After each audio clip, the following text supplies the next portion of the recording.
Welcome to the Dole Institute of Politics. My name is Haley Peterson, and I'm a member of the Dole Institute Student Advisory Board, the official student group of the Institute.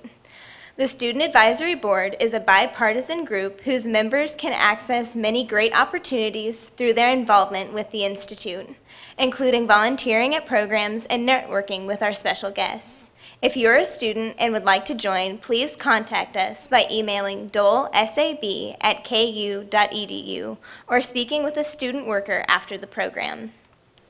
After the presentation, we will have some time for the audience to ask questions. If you have a question, please raise your hand and a student worker with a microphone will come to you. Please stand if you are able and ask one brief question. If you have difficulty hearing during the program, please alert one of our staff members or student volunteers who will assist you. Before we begin, I would like you to remind you to please turn off your cell phones. And now, please join me in welcoming Dr. Barbara Ballard.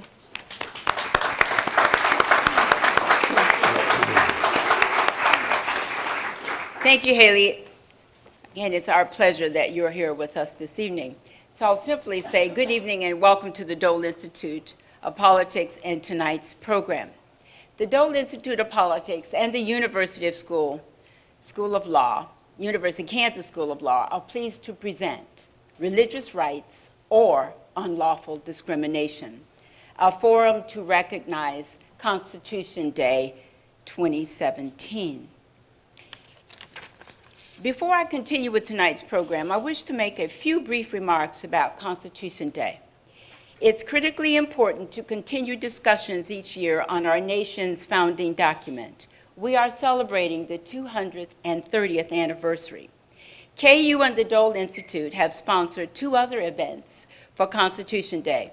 On Saturday, September the 9th, we celebrated Constitution Day at Memorial Stadium at the KU versus Central Michigan football game with Chancellor Douglas Girard, our new chancellor, leading football fans in the preamble to the Constitution. This event was co-sponsored by Kansas Athletics and the School of Music.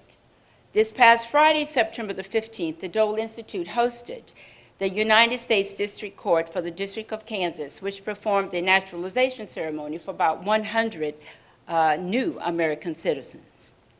Now I'd like to ask you to do something with me, which we have done every year. On September the 17th, 1787, the Constitution was signed by 39 of the 55 founding fathers. In 2004, President George W. Bush signed a bill designating every September the 17th as Constitutional Day. I would like to ask you, for those of you who are holding bells, to ring them, and then I have one person in the back who will be ringing a larger bell. If you will just join me in reciting the preamble to the United States Constitution. Ready? We, the people of the United States, in order to form a more perfect union, establish justice, ensure domestic tranquility, provide for the common defense, promote the general welfare, and secure the blessings of liberty to ourselves and our posterity, do ordain and establish this Constitution for the United States of America. This evening, Robin Fretwell Wilson and Camilla Taylor, two experts in religious freedom law and anti-discrimination law, will discuss the difficult issues that arise when the assertion of religious beliefs conflicts with the rights of others. And this program will be moderated by Stephen McAllister. Tonight's guests are three well-known legal experts.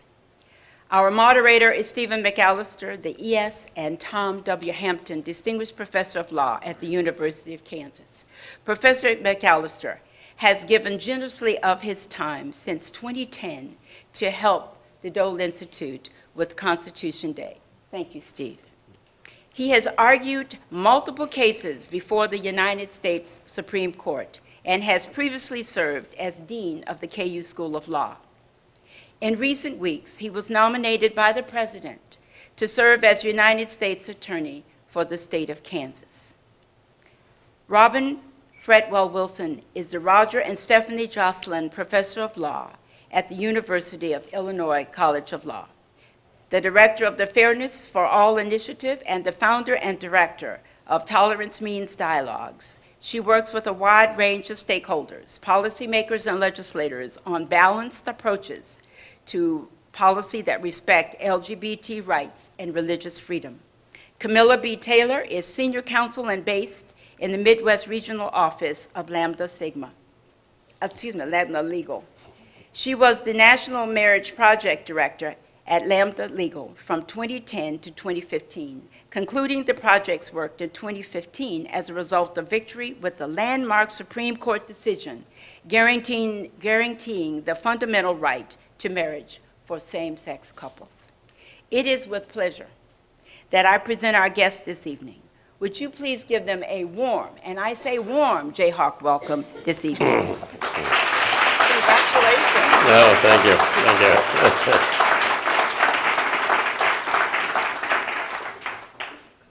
Well, it's my pleasure to moderate, but really the talking is going to be done by these two experts on my left. I'm going to start the program, though, by sort of emphasizing in part how we came to this topic and how we have tried to set up our Constitution Day programs.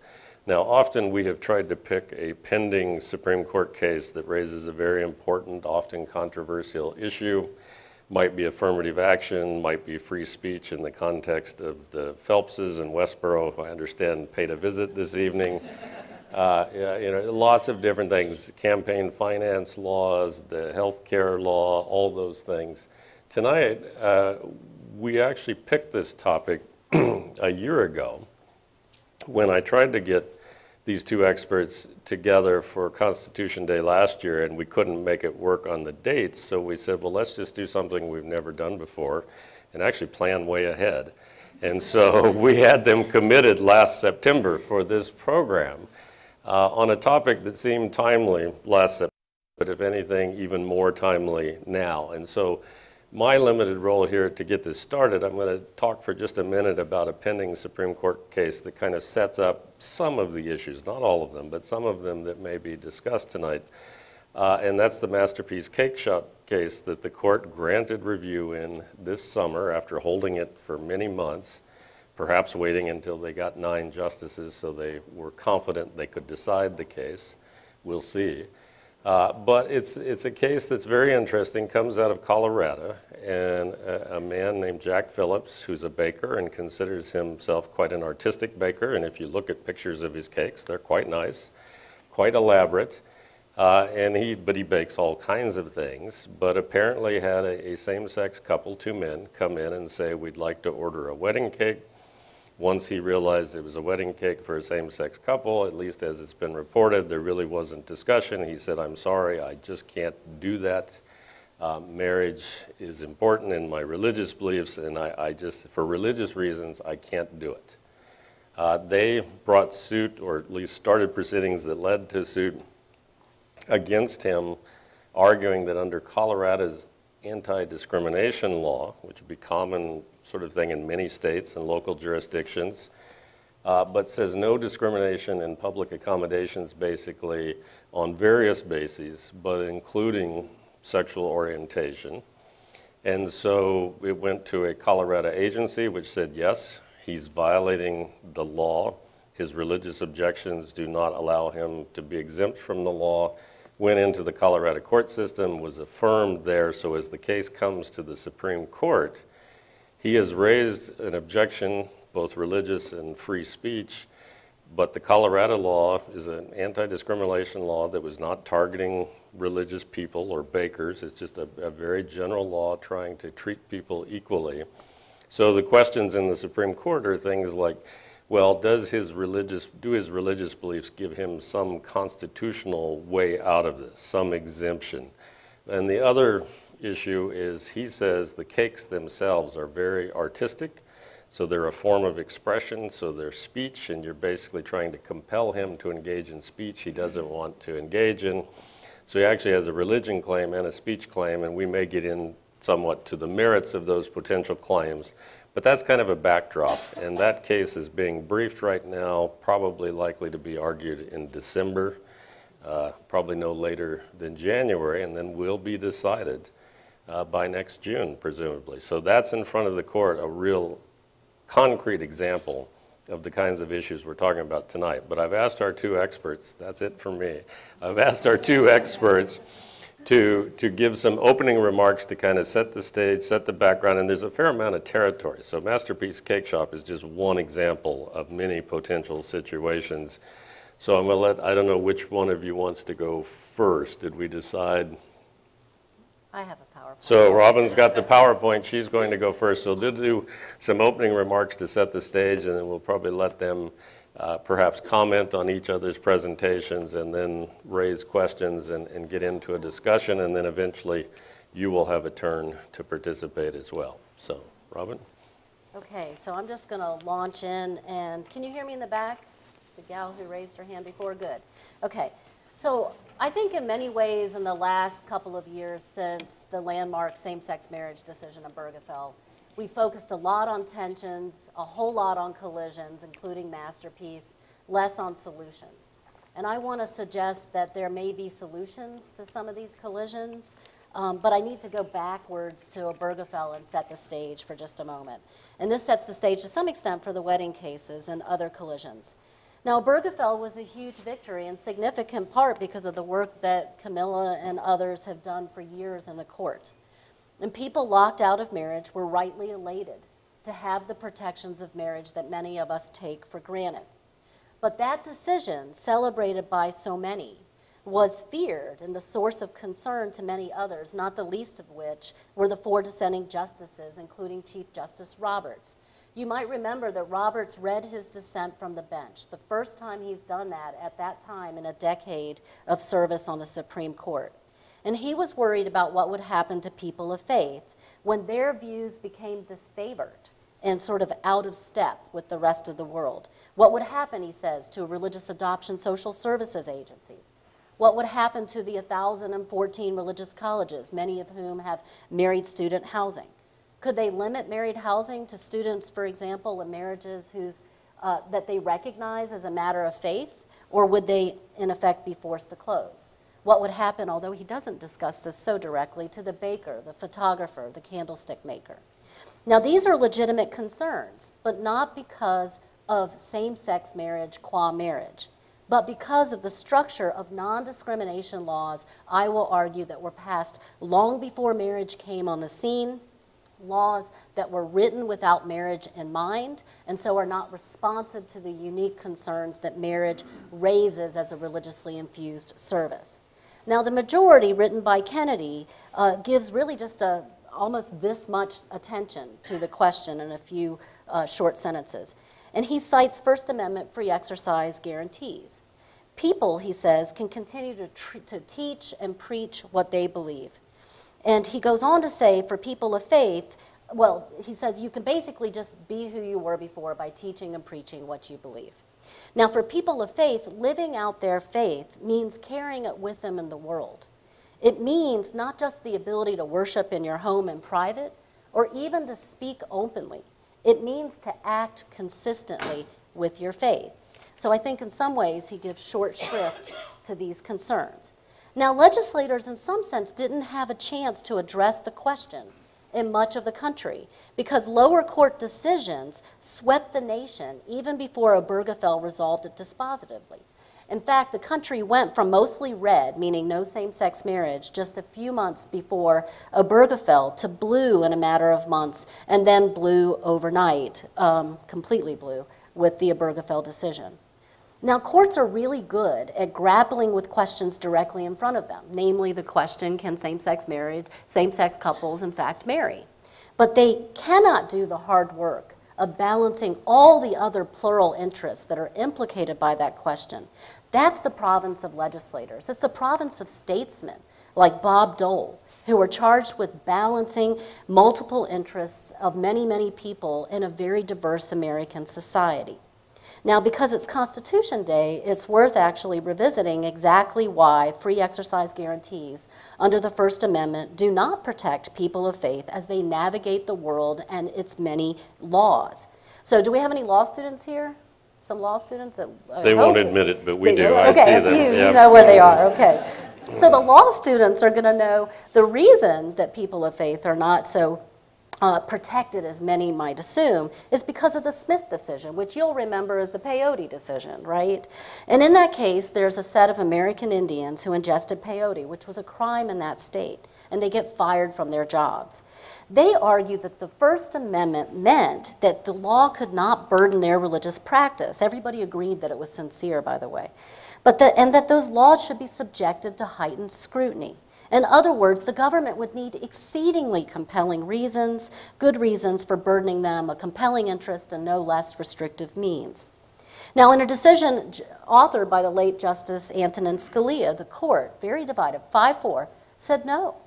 They said that a heightened scrutiny would make every professed religion a law unto themselves. In other words, everybody could pick and choose, if they were religious, what law to comply with.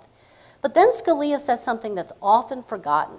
He reminded people that if they're worried about this outcome, they can seek special solicitude for religious belief in legislatures, right? Just as we protect, let's say, First Amendment speech rights, of which we are very fond and protected in the United States by statute and Constitution, he says, go to the State House and seek those protections.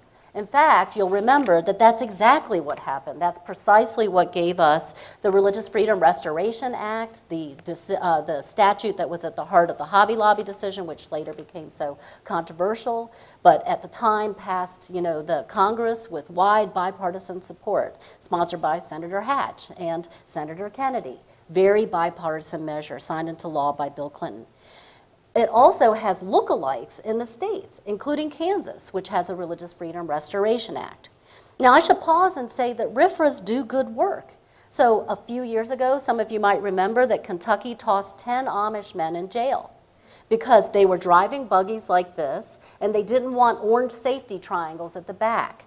They would do a lantern inside, they'd do a gray triangle for safety, but they couldn't do orange because orange is flashy in their religious tradition.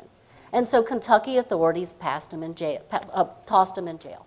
Later, the legislature passes a Religious Freedom Restoration Act precisely to test these kinds of burdens on religious practice. Are they in fact needed? And subject them to heightened scrutiny. Now, RFRA will not get wedding vendors like Jack Phillips out of their present bind, or religious adoption agencies, potentially, or colleges that have married student housing and are religious.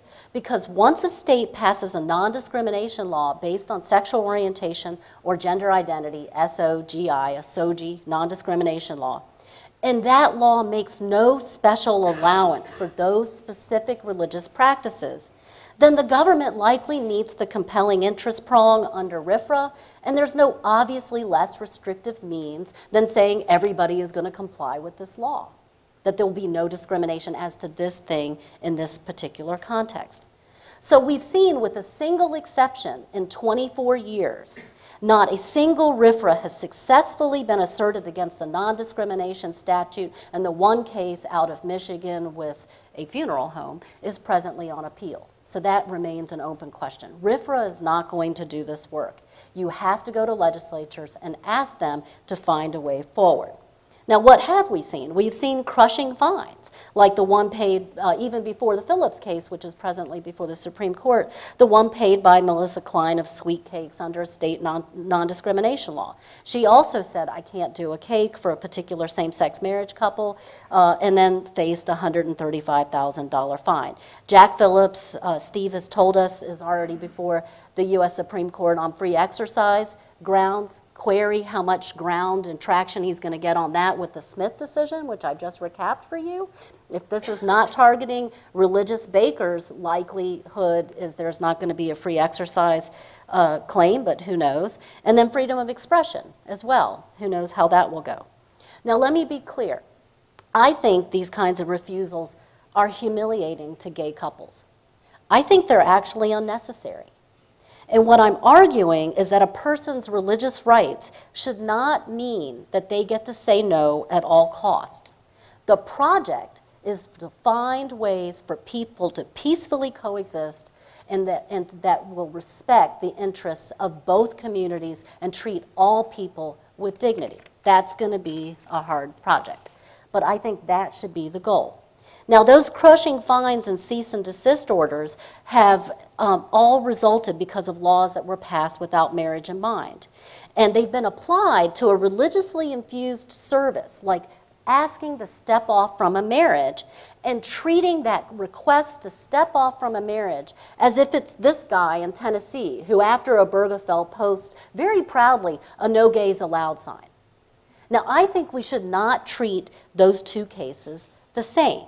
Some would say that asking not to do the cake and telling gays to get the hell out of your store are morally equivalent, and that both should be illegal. But I don't think that they're morally the same. When the Tennessee store owner says, "get out," his refusal by its very nature is about the people in front of him. It cannot be parsed from those people.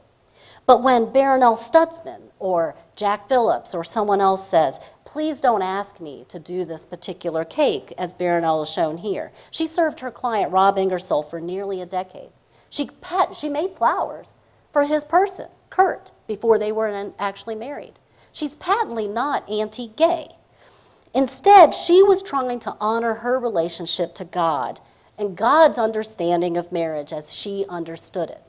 And that is separable from the people in front of her. In fact, I think the refusal is less about the people in front of her than it is about God and her relationship to God. But the Colorado court found otherwise, a Masterpiece Cake Shop. Specifically, it found that only gays can engage in a same-sex marriage, so when you say no, it must be sexual orientation discrimination by its very nature. Now, I believe that the court was forced to that conclusion because they were deciding this under a law that was passed before marriage was actually conceived of in that particular state. So they could not make any special provision for marriage because they weren't writing these laws with marriage in mind. And that is true of every single one of the wedding vendor cakes, cake in photography and other cases in this country. In fact, the fact that these older laws leave no room for people of faith, though, has been used by people increasingly in the last few months in particular to resist SOGI laws for all people in the United States. So this is a letter. You can't see it. I apologize for the size. You can go to the Colson Center and download the letter if you're interested. But it basically contends that SOGI laws by their very nature will inherently hurt religion. In other words, protecting gay people means that religious people will lose. And this letter is signed by 75 religious leaders. Now, in part, that letter was responding to an equally extreme claim on the other side, which was brought, sort of surfaced with a new report published by the U.S. Commission on Civil Rights. The report wasn't nearly as extreme as what the commissioner of the U.S. Civil Rights Commission had to say about it.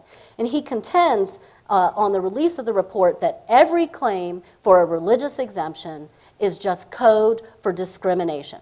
Every claim for religious protection is bigotry, he says. Now, I think that is also wrong.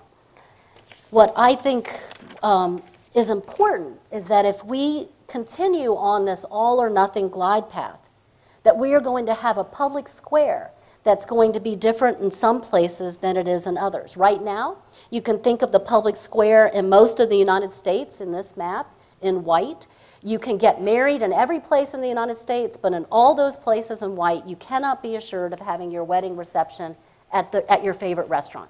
You cannot be assured in all of the places in white of being able to go to a hotel or a restaurant or get a taxi because there are no public accommodations, non-discrimination protections in all of the white places on this map.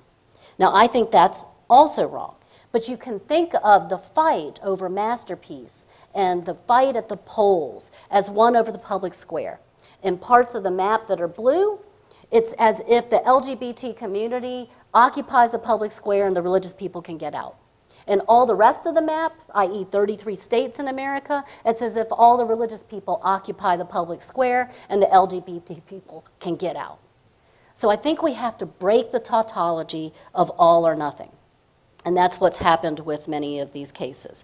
Now, if we're going to do that, it's important to remember that all of those white places are, in fact, Republican controlled, either in one chamber of the House or both chambers, and led by Republican governors in almost every single state with an exception of 2. It's also important to remember that in all the red places on this map, you have deeply religious people in that population. In fact, most of the blue places have the least religious populations in the country, and most of the red places have at least median religious populations, self-identified or more religious than the rest of the country. So we might expect public accommodations laws to be more responsive in these red states because they're religious to religious values than they would have been elsewhere. Now I think, and by the way, that map has been true since 2007. We have not had a single new non-discrimination law protecting the full LGBT community since 2007. And I think that's explained by 2 different impasses. Bakers, which we've been talking about, like i.e. finding some way for those folks to coexist with the LGBT community, and bathrooms. I wasn't going to talk about bathrooms. I'm going to spend just a minute on it. How many people saw this morning's Lawrence paper? Which I think you have with you, do you not? That's No. the New York Times from Oh, Sunday. But sorry. yes. Which had this picture. It was a sit-in at LHS High School about how trans students are being treated in that high school. Most of it appeared to be speech. There were a few cases of it looked like potentially abuse or assault. I don't know the merits of it, and I'm not claiming to. But what I do think is important is we have seen, it seemed out of nowhere, a rise of bathroom of your birth bills predicated on the claim that this is necessary to protect people from trans folks going into bathrooms. The very last, to victimize children, the very last full LGBT, sexual orientation, gender identity, non-discrimination law that we had in America maps to that narrative. In fact, that narrative was put into place right after Colorado's governor signed that last law into practice. And you can see from the little graph at the bottom that that narrative taken off. It explains the Houston Hero Bill, right, which tanked to the surprise of many people. North Carolina, to my chagrin, because I have a home in North Carolina, actually passed a bathroom of your birth law that ended up having $3.65 billion in implications for the state, real losses for that state, with, I argue in a new paper, no safety gains whatsoever. The name of the paper is called The Nonsense About Bathrooms. You could probably figure out how I come out. But North Carolina ultimately repealed that law. Now, I go through, but the fact that they repealed that law did not stop legislators from all over the country, including Texas, from passing or proposing nearly identical bills. So it's a very, very powerful narrative.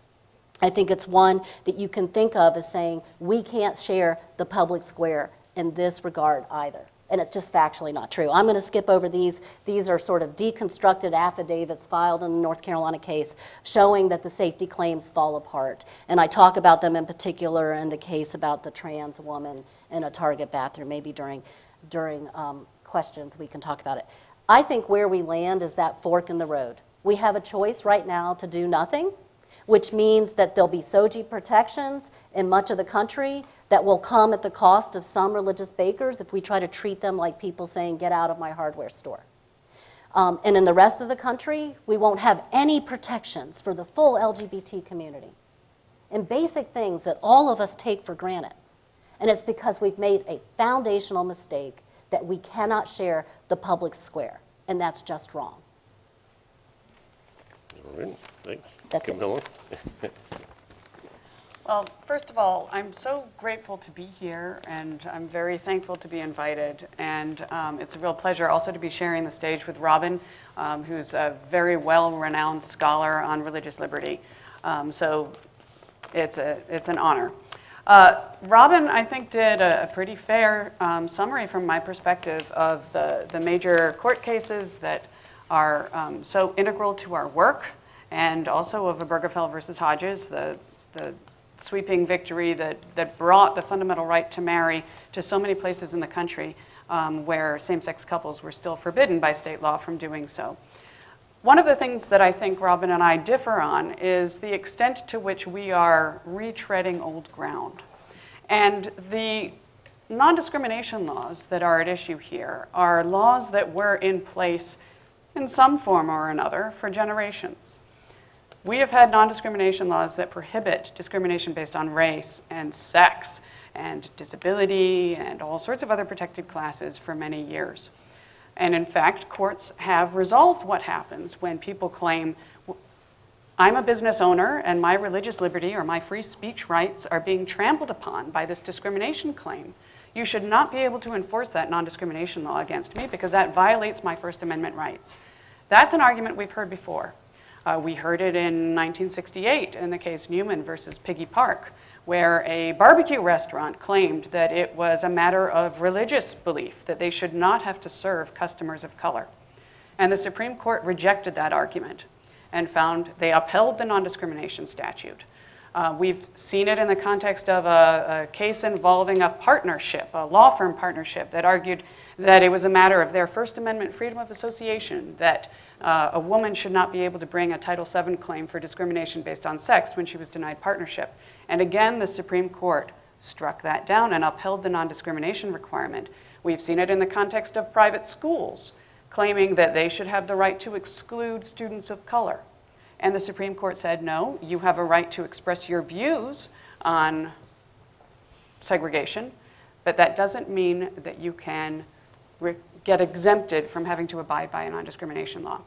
And we have also seen non-discrimination laws upheld before with respect to marriage rights. And it's in a little bit of a different context, but we've seen, for example, state non-discrimination laws enforced with respect to landlords being required to rent to unmarried couples, even though the landlord may have claimed that it was contrary to the religious beliefs of the landlord to do so. We've seen discrimination. The case Loving versus Virginia, of course, was a case where the judge expressed the view in denying the claim for the fundamental right to marry of an interracial couple by justifying that marriage ban in Virginia in 1967. Actually, the trial judge was ruling earlier than that, but the Supreme Court ruled in 1967 that this interracial couple had the fundamental right to marry. And the trial judge had said that it was a matter of religion, that God had placed the different races on different continents so that they could not marry. So we have seen religious beliefs asserted to justify discrimination before, and the courts have resolved these issues in a very consistent way across generations. Since same-sex couples have been allowed to marry, there has been a new cry, including from people of goodwill who really wish to find a compromise solution, for legislatures to do something different and for courts to do something different from what they have done before when they have been posed these questions. And I would like to challenge us to examine why we should treat same-sex couples or their right to marry differently from the way that we have resolved these previous cases. Is it because we are looking at marriage rights, as Robin suggested? Is there something inherently different about marriage that should require exemptions to be carved out of the non-discrimination laws that have served us so well for so many years? And if so, why? Is it because the beliefs that concern marriage are more important than other religious beliefs?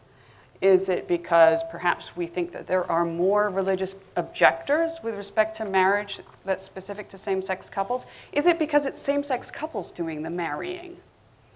And that there's something different about gay people that should require a different solution? What is it about gay people marrying that causes us to re-examine these precedents that have stood the test of time so well?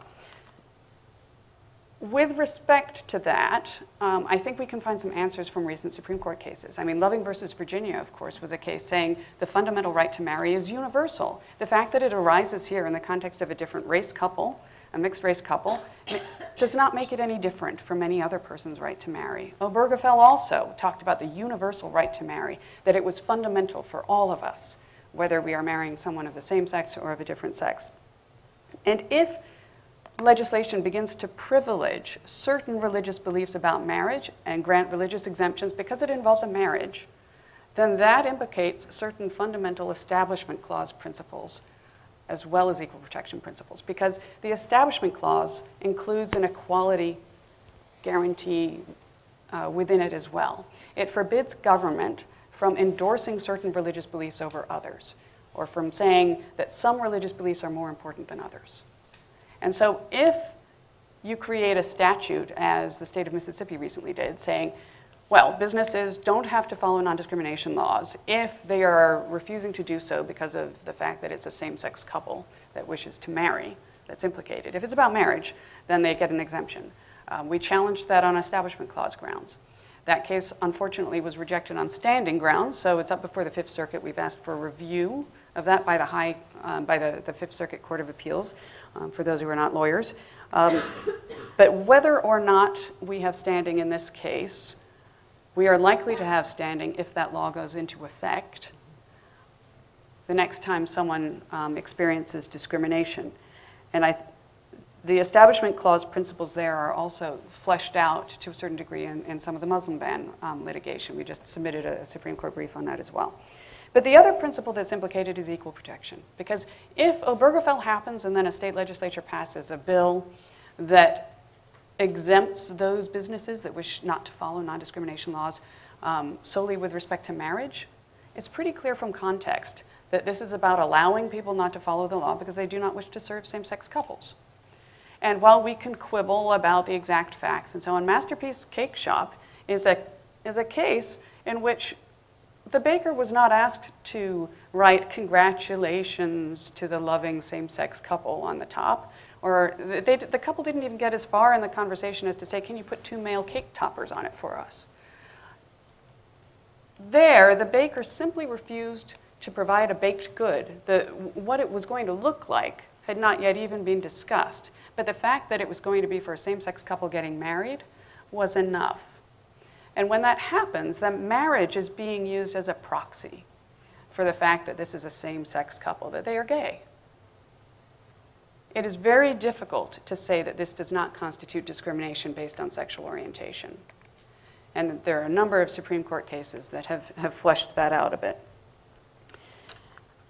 If you think marriage is truly different, and you would say that a different sex, say an interracial couple approached the same baker and asked for cake toppers that were a black man and a white woman, and the baker said, no, I'm sorry, my religious beliefs forbid it, I can't serve you.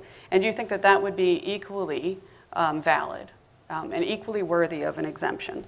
You have a certain consistency of belief there, but I think that fails to recognize the harm caused by discrimination, including by discrimination on the part of small businesses, which are about 50% of the economy.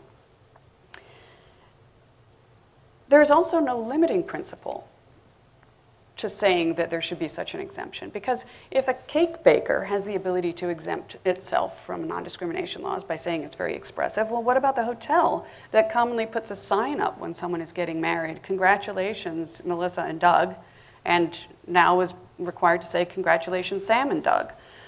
Is that not expressive? Where do we stop?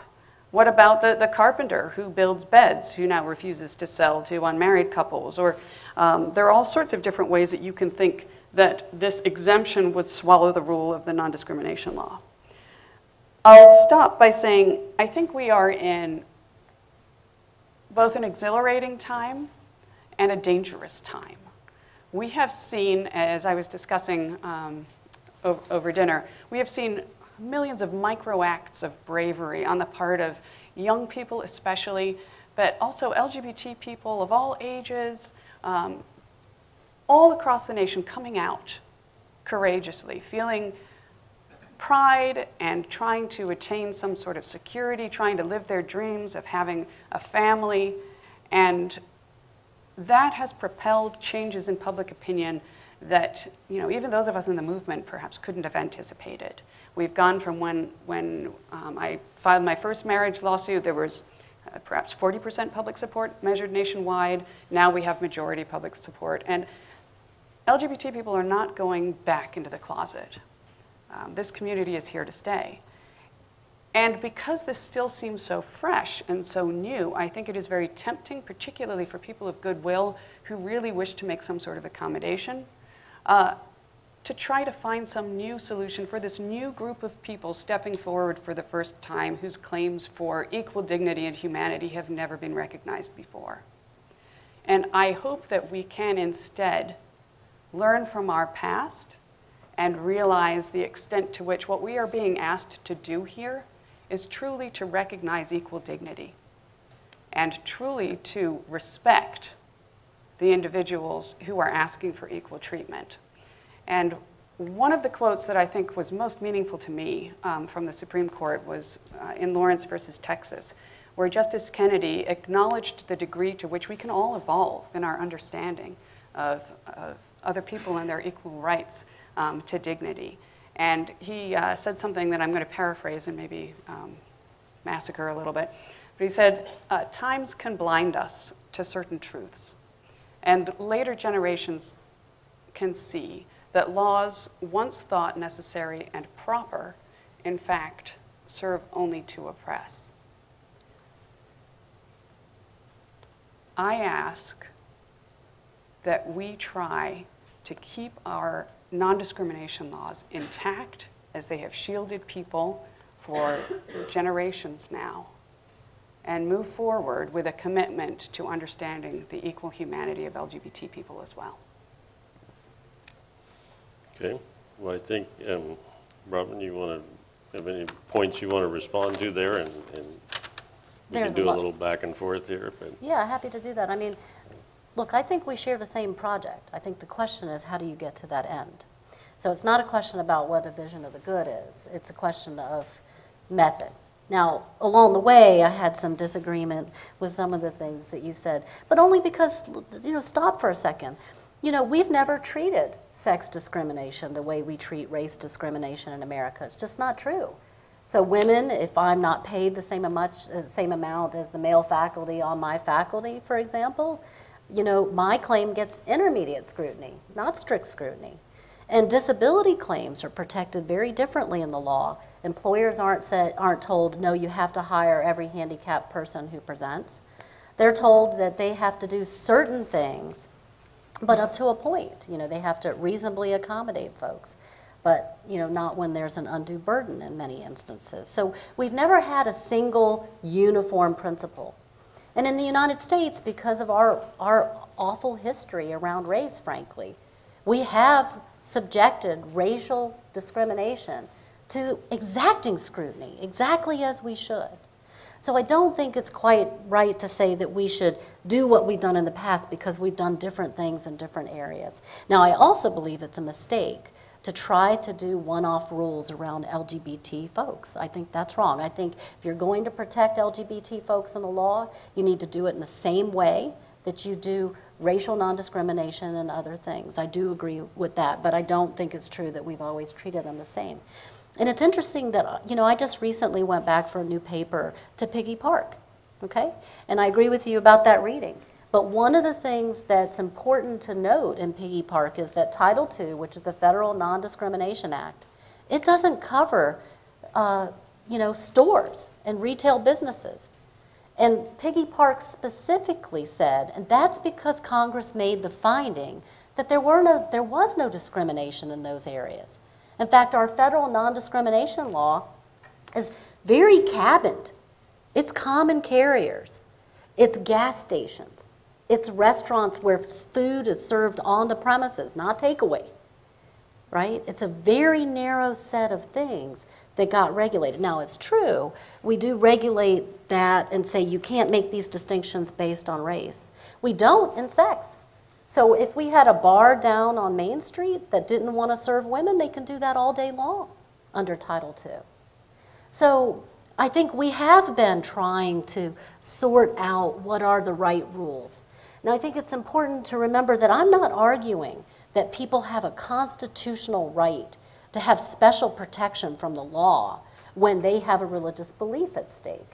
What I'm arguing is that if that map is going to be blue and that all people get protected from discrimination, including the full LGBT, underlined T, community, then we're going to have to find ways to peacefully coexist.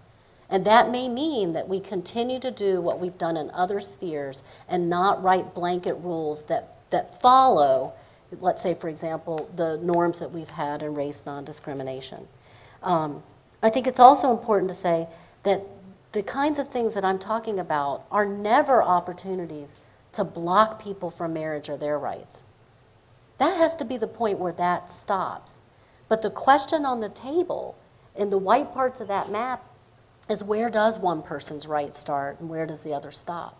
And if we take the strong principle that Camilla articulated, I think that would mean that there is no room for religious people in the public square, at least as wedding vendors. Now, I think the stopping point is one that is for the hard work of legislators to write. They will say it's either here or it's there or it's here or it's there. But it's not kicking it to a court to try to decide after the fact. And I think that fact alone, that it's a process point and it's not after the fact determinations. It's not a blank check like RFRA and Hobby Lobby. It is something that we get together and decide on as a social contract in order to provide more protections to the full LGBT community. Any further you want to add to that? Well, I guess I'll be super brief, sorry, because I talk forever. I'm sure other people would like to ask questions and so on. But there is a distinction between offering services to the public in return for a fee, entering the marketplace, and other forms of exercise of your religion. So if you choose to make your money by serving the public, whether it's sandwiches and barbecue, or whether it's bakery goods, or photography, or you have chosen already to abide by all sorts of regulations, whether it's wage and hour if you hire people, whether it's the cleanliness standards of your shop. You are subject to a large number of regulations, of which non-discrimination laws are merely one. And that is part of your social contract as a business person when you decide to enter commerce. Robin made a very good point about the levels of scrutiny. So how do courts look at discrimination based on race or sex or other grounds when it's a government actor that's doing the discrimination? And I think we're seeing a little bit of change in that regard. We've seen now 3 circuits that have applied what's called heightened scrutiny to classifications based on sexual orientation. And we've also seen an increasing number of courts considering sex discrimination and sexual orientation discrimination as virtually synonymous. So we are seeing an increasing recognition that when you discriminate against someone because he or she is gay or lesbian, you are actually discriminating against them because A, they fail to conform to stereotypes about how men should only be with women and vice versa, or B, you're discriminating against a man because he is with another man, and were he a woman, that discrimination would not be there. So that is a form of sex discrimination. So I do think that area of the law is in flux, and courts are growing with respect to it as they are in many other ways. With respect to the piggy park, the government regulation, we do have a lot of work to do in order to make sure that public accommodations stop discriminating based on sex. The Equality Act is a piece of legislation that needs to pass. With respect to government's regulation of certain public accommodations but not others based on whether they're small or large businesses, there are also other constraints on government regulating such things like the Commerce Clause. So arguably the government wouldn't be allowed to regulate smaller businesses, and it is not a distinction that reflects, I think, a greater value placed on the speech of small businesses as much as it is a reflection of the restraints that govern federal regulation of that nature. Well, so let me ask one question, and then I think have the mics ready for the audience to jump in here. So as I understand what Robin's saying, that map with, so if you've got a third blue, so there's a third states roughly that prohibit sexual orientation discrimination, sorry, I'm not coming through, sexual orientation discrimination in at least certain areas. And federal law does not reach a lot of areas where the discrimination could occur. And then you've got 2/3 that have no such protection. I mean, is there an argument, or your comments on, would it be better to have Kansas pass a non-discrimination provision with some sort of religious exemption? Or if there's no religious exemption, then maybe Kansas won't pass anything at all. I mean, sort of that seems to be part of the political trade-off here, and your comments on that sort of circumstance, if you will. So we have sort of published 4 principles that we would like to be there before we can support legislation that purports to prohibit discrimination based on sexual orientation and gender identity. And one of those principles is that it not provide religious exemptions that are LGBT specific, and that it not undo protections for other folks, so other minorities that are relying on this non-discrimination law for protection from discrimination. We do not want diminished protection for other groups to be the price that we have to pay for LGBT people. So if that means that we don't get a law simply because it includes a broader religious exemption that would be harmful for other groups across the board, then we would oppose that. We also feel very strongly that we would not support a bill that fails to include transgender people. Sometimes our opponents in legislatures try to split the community and say, well, you know, transgender people are too much trouble because of the bathroom issue that Robin mentioned, but we'll come back for you later. Well, they never do, and so we don't support that either. Now, that does mean, as Robin pointed out, that there's been some stasis in recent years with respect to passage of new non-discrimination laws on the state level. I don't think that that will last forever. I think it is much more dangerous for us to undermine non-discrimination norms now because it will be very, very hard to go back and fix that. It is much easier, I think, for us in the future to pass a non-discrimination law that is broader in its protections than it would be to fix what we do in haste in this sort of dangerous time where we're teetering on full understanding as a public of the common humanity of our brothers and sisters. Robin, do you want to comment on my... No, I think it's inaccurate. I mean, I understood that's where your, organization was positioned. I still think that people need to sit down at the table together and find a way forward so that all people are treated with respect. And I think it's possible to do that while not rolling back positive protections in prior law, especially around race. I think that would be a terrible social signal, and would just be wrong. So we need newer models that are going to be responsive to that, and that's the project. Okay, do we have questions from the audience? Raise a hand if you want.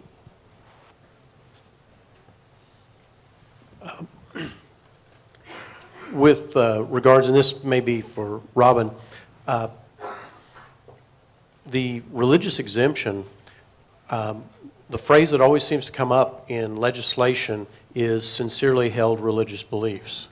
And that's when I'm glad I'm not a lawyer or a judge, because I wonder how could that be defined, and then how can that definition be operationalized in regards to carving out these exemptions? Well, you'll know as much as I do about this, so we'll probably both take a cut at the question. Tell me your name. Oh, I'm Steve. Steve. So it's a great question, Steve, and I think one of the hardest ones. Look, some folks say that that was one of the prongs under the Religious Freedom Restoration Act to even trigger protection. Sometimes it's written into positive statutory exemptions. You can think of statutory exemptions as surgical. They'll say these things are exempted. I should say, and I meant to respond to one thing that Camilla said, I don't believe that it's an Establishment Clause violation to write specific statutory exemptions. If it were, you would have thousands of laws that actually were struck on that basis. They're not always expressly termed in religious terms. So that, for example, we have had since 1973 the Church Amendment, which was the archetypal abortion conscience clause, partly because there were hospital providers in the market that wouldn't do abortions for religious reasons, i.e. Catholic hospitals. It doesn't say you had to have a sincerely held religious belief around abortion. It just said you could have any moral conviction about abortion, even if you wanted to perform it, by the way. These are what I call equal opportunity conscience clause protections. I think that can do some of the work in this context to protect people about their speech around marriage, faith, and sexuality, whether it's pro-LGBT or pro-traditional marriage. Have a level playing field for both of those. So you could write a surgical statutory exemption that doesn't kick you into this box necessarily. You say there's something special about speech on these questions. We're going to allow that to happen. But you could also, determine that you're going to say only when it's a sincerely held religious belief. And I think in that instance, it gets hard for the courts to police, frankly. So that, you know, if my belief is in the Church of Steve, okay, my belief's going to be in the Church of Steve. That's Steve. Yeah, this Steve. So, you know, that's going to be my belief system, and it's going to say that I'm supposed to marry my brother, okay? We don't necessarily have to get into sincerity. It's going to be hard for the state to be able to figure that out. And people generally don't want to get into the weeds about what's a sincere religious belief because of things like the Establishment Clause. So it ends up becoming what we call in law school a gimme prong. It's almost always provided, and you can just move past that. You could test sincerity in some ways that Camilla sort of hinted at. Like if it's only LGBT persons who come and you say, I can't recognize your marriage, and let's say you're a person of the Catholic faith, and you never ask anybody about their remarriage, if they, for example, don't have a properly annulled first marriage and they have a second marriage which would be considered adulterous in that faith system, because you're picking and choosing and you're making it in that instance just about gay folk, then somebody might say you don't actually have a sincerely held religious belief about marriage. That gets sticky too, though, because to some extent, each individual believer, I can be Robin in the Church of Steve, but that doesn't mean I have to subscribe to every single thing that the Church of Steve says is that faith tradition, right? Just like many, many Catholics don't subscribe to views about contraceptive, right? In fact, most of the flock is not following the bishops on that one, as it turns out. And yet we don't say that they're insincere, because the barometer isn't what that faith group as a group believes, it's what that individual person believes. And that gets much harder to police. Did I miss anything? No, I completely agree with you. We don't even bother to challenge sincerity of religious belief because, as Robin says, it's a gimme for the courts. It's a loser for us. The courts just don't do it. We can be cynical. Yeah, right. Yeah. But it's not a line of attack. Hi, my question is for Professor Wilson, but I would love to hear both of your guys' perspectives. So Professor Wilson, you talk about this, how we need to find this balance kind of between people who have like religious convictions and those who feel like they're being discriminated against based on religion. So my question is, do you think that this compromise is going to be like half and half, like a clear-cut compromise, or do you think that one side is going to have to kind of cave in? And if you do believe that, which side do you think would be the one to ultimately cave in? I think, well, so tell me your name. Macy. Macy, are you in law school? No. You should go to law school, I think, based on that question. Look, this is really hard, because I think if you're going to make that map turn blue, people are going to have to be willing to leave something on the table. Both sides. And right now, in some of the country, and I'm not asking that we undo any laws, by the way, that have already been passed in other places. I'm only talking about moving forward on the map. So I'm not talking about rolling back existing protections. But in the new parts, the parts of the country that are yet touched, Macy, you know, you can think of it as a zero for the LGBT community. Now, we might make different predictive judgments about when people, I can't quite see you, but I think of your generation. Are you a millennial? Yeah. Okay. So it turns out the folks who are not down with LGBT rights and same-sex marriage are dying. They're in the process. The oldest generation are slowly dying. You're becoming voters, and over time this whole thing is going to go away. And I have a piece empirically talking about that if you want to look at it. Question is how soon, right? How soon will that eventually go there? So right now, it seems to me the LGBT community, given the demographics of that map, are looking at a zero. If you say you are able to go to every restaurant, every bar, it's a bar, by the way, right? Where's the religious convictions in saying to somebody, don't go to a bar, you can't be in my bar? You know, some of this is just like, there are obvious things we ought to be doing for this community. Why not leave the cake behind? If that gives you 95 out of 100, 95 is clearly better than 0. And for the religious folks, I think the opposite is true. They cannot hold on to the public square. The idea that they're going to be able to exclude folks based on some irrelevant characteristic and say to them, even as people of faith, you should not have a place to live? I mean, many people that I know of faith believe that every person has dignity. They need to have a place to live, a way to make a living, and they need to be treated in the public square as everybody else. But they would hold back marriage because marriage, for 51% of Americans, is still a sacrament. It is a religiously infused service that's different than any other. And we can talk about distinguishing that from other things that Camilla's talked about. So for them, they're looking at 100 going to 0. Seems to me they would do better to hold on to this, very thing that's very, very precious to them.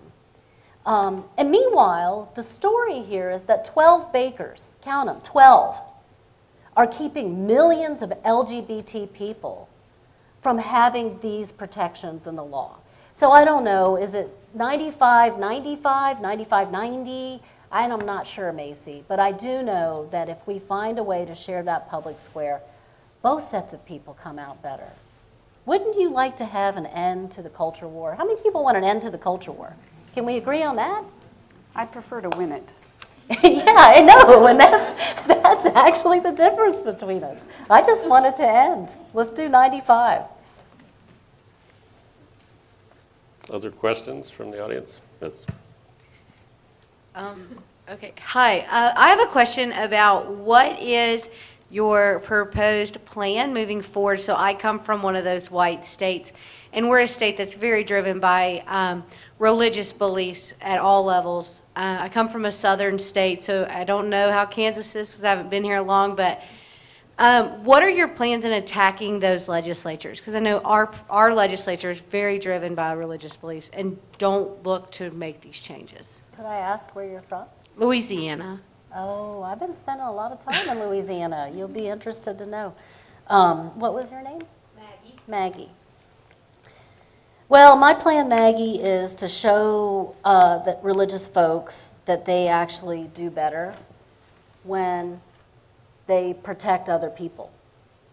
That giving is the answer to cementing in the law respect for their belief too. And one of the things that you don't see in these maps that's complicated is the fact that many places within a state, the states aren't really just red and blue or blue and white, whatever map it is we're on. In fact, municipalities have passed municipal ordinances saying you may not discriminate on the basis of sexual orientation and gender identity. I see you shaking your head. And the states that Senator Adams from Utah is a gentleman that I helped with something called the Utah Compromise. By the way, it was the last law in America to protect the full LGBT community in housing and hiring. But it did it even with, in Utah, where the LDS Church is based. It did it by providing religious protections that they felt were important and necessary and didn't take back from that overall project. But the states that we're working in are states that have municipal SOGIs that really give very little room for religious believers. So in those states, I believe you reach a tipping point at about 35% of the state. So when 35% of the state is already living under a SOGI that's like the blue part of America and leaves no room for those religious people, even though the state is deeply religious, then you have the attention of that religious community. And you can say to them, why not just make a peace on this, right? So that's the basic approach. Try to get folks at a table, figure out what matters to them the most. Ask one question here of Camilla that this sort of raises. So what's Lambda Legal's strategy for dealing with the white states? I mean, you touched on the Title VII aspect. There may be some litigation avenues, but not for everything. What's your strategy? So as a policy matter, so yes, we are litigating in employment and in housing cases that seek to define sex in federal laws that prohibit discrimination based on sex to be inclusive of sexual orientation and gender identity, which would solve those problems to a certain extent. But public accommodations law, as we mentioned, still does not prohibit discrimination based on sex, so that's something to work on at the federal level. Meanwhile, we are also trying to pass non-discrimination laws at the municipal and county level, which is a lot easier because there are dots in states that are pretty hostile that are receptive, and that happens to be where much of the population center is. But of course, there are still people left behind in rural areas. With respect to state legislatures, we have been very much in a defensive posture over the last couple of years because actually not even so much anymore over marriage. Masterpiece Cake Shop is sort of slow to get up there because the issue of the day, as Robin mentioned, is terrorizing people over this boogeyman of transgender people. And there's a lot of ignorance about who transgender people are. We are now at, I would say, a decade and a half behind where we are with respect to sexual orientation in terms of educating the public about what gender identity is, the fact that all of us have a gender identity, whether we are trans or not, and that for transgender people, their gender identity is simply inconsistent with the sex that they were assigned at birth, and that these are people like any other people. The other side in this battle has demonized transgender people and created a stereotype or a caricature of trans people as predatory and as hypersexualized, all of the things that we saw with respect to gay people just a generation ago. And we saw with respect to women, where working women were stereotyped as being hussies and hypersexualized as well, simply because they defied gender stereotypes in a certain way. And we saw it, many generations ago with respect to race. So this is a sort of a period where we have to fight to introduce trans people to the American public. And that is going to be a battle. We've done it before with respect to gay people. We're not done there, but we've certainly seen some success in a very dramatic shift in public opinion over just 5 years. And I think we can get there, and we will see very quickly after that the demise of this sort of bathroom bill amendments and legislation, and a real conversation and engagement on non-discrimination protections, which is something that is not, bipartisan. People can find agreement on both sides of the aisle. We just need to get a little bit closer to public understanding. Question? Hi, my name is Barbara, and I have a question for Professor Wilson. I don't quite understand why you are suggesting that the LGBT community should only have 95% protection. I would not want to say to a black person that you can eat in 95% of the restaurants, but if you want to eat in the really expensive restaurants, you can't do that. Or if you're a woman and you're working in an IT business, because all the rest of the people are men, you shouldn't expect that you would have the same rights. So I don't understand exactly what's your reasoning to say that the LGBT community would be better off accepting 95% instead of 100%? Well, I think it's an artful way of saying that not every service is the same as saying, get out of my store. So if you think of everything in a basket, including making the cake, I would say that out of that entire basket of services, leave this one to the side, if it means that there's protection across all of the country. It's not saying please accept 95 to you. It is saying there's something about this specific service that makes it sui generis, that is different than every other, and where there are countervailing rights as well. I mean, I think we again misstep if we set the LGBT community up as in tension with people of faith.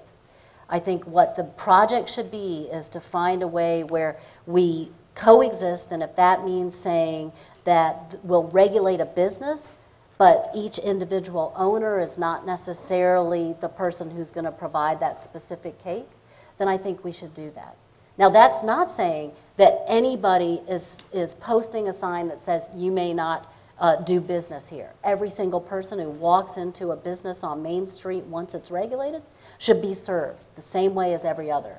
But it is to say that we find Baronel Stutzman another way as the owner of that business to fulfill a new statutory duty that keeps her in business and able to comply with her faith.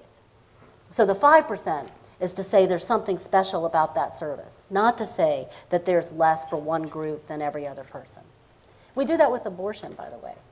So there are things in the marketplace where we've said they're different, and so we have different kinds of regulation and protection as to them.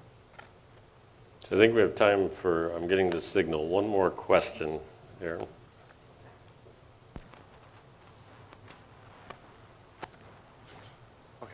Hi, my name's Hayden Ball. I'm a poli-sci major, and I really enjoy talking about the bakery discussion because it just gives you so many different answers from so many different people.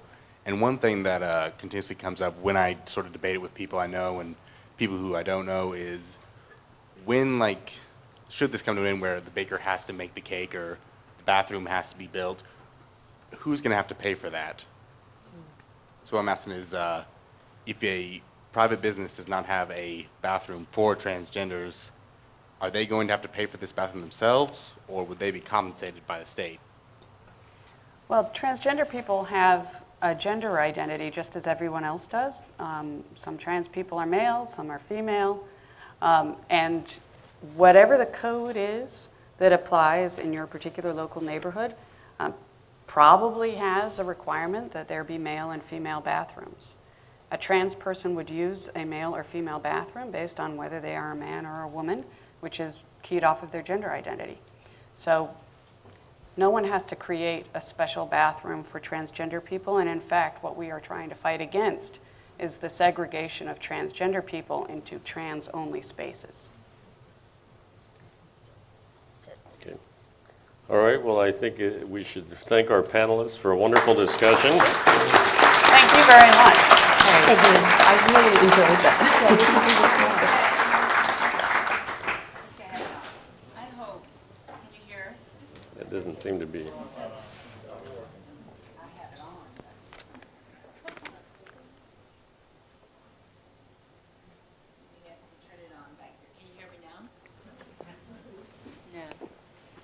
Well, I can talk loud enough. There it is. Thank you.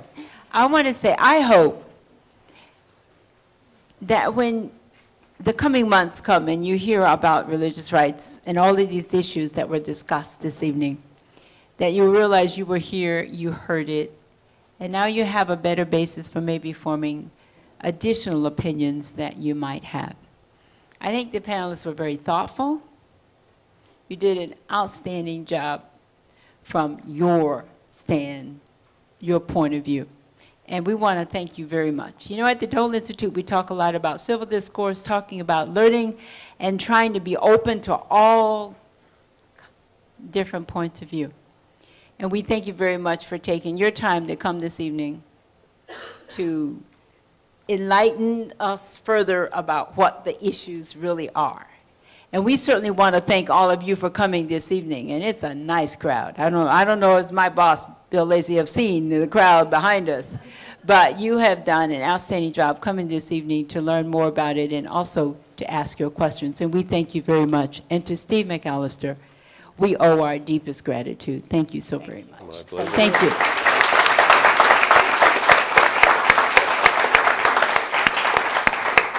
So I think you're dismissed, but I do think the speakers are going to be around for a bit. If you want to come up and chat individually, feel free to do that. But thank you for coming tonight.